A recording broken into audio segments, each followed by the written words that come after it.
Okay, good morning. This is our last day of testing, mga boss. Kasi kailangan na nating isole yung machine. Actually, hindi po akin talaga yan. No? Kaya pag nagulat kayo, sabihin nyo bias ako. Kalokohan. Kasi pag nalaman nyo kung kanino yan, nalaman nyo yung totoo. Okay? So, this is our last day of testing. So, nag-request lang kasi maraming nagsasabi na hindi raw valid at hindi ka panipaniwala dahil bukas na. Nagkataon lang po kahapon, yung camera ko nag-freeze. No? Kakahawak ko sa langis, nalangisan na siya. So, ito yung kahapon na tinesting ko. Pero may testigo naman ako dito kahapon.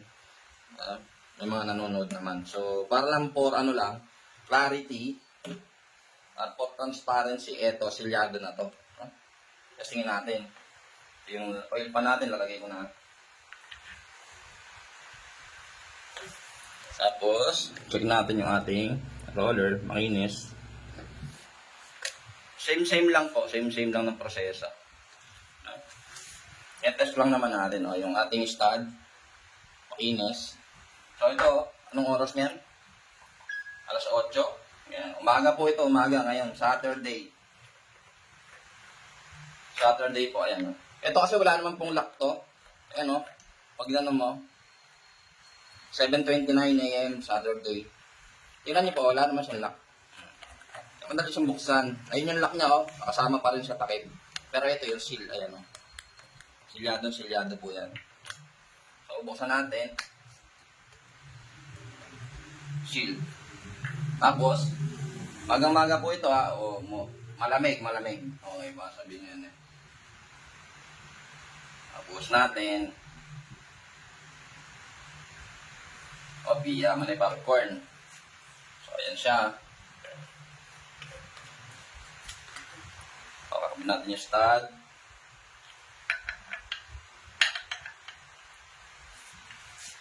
Okay.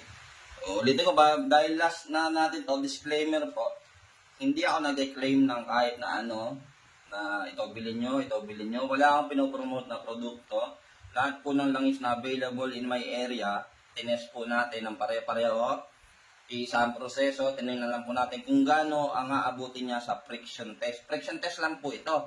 Marami pong klaseng test na ginagawa sa langis. This is one na para sa akin ay kaya kong i-afford at saka mas mahalaga para sa akin. Bakit? Kasi nga po, pag nagkaroon ng friction, ano bang problema natin sa makina? Diba? Ang problema natin sa makina is init. Saan nagagaling yung init? Yung heat po ay byproduct ng friction. Pagka po nagkaroon ng friction, pag mataas ang friction, mataas ang heat. No? Kaya po para sa akin, importante po yung ganitong test. Para malaman mo kung paano mag-behave yung langis mo sa extreme heat. Ito po tama malamig, pero pag umikot po yung mainit, nasisiguraduhin ko hindi nyo kayang hawakan. Wala lang tayong thermal scanner, pero yun nga po na-explain ko lang para po sa inyo lahat. Although, baka, pag kumita tayo ng maganda, bibili ko ng machine, gagawa tayo ng season 2. Yung nire-request nyo, na iinitin yung langis sa normal, sa working temperature niya, siguro din, kasi usually sa motor 90 degrees no?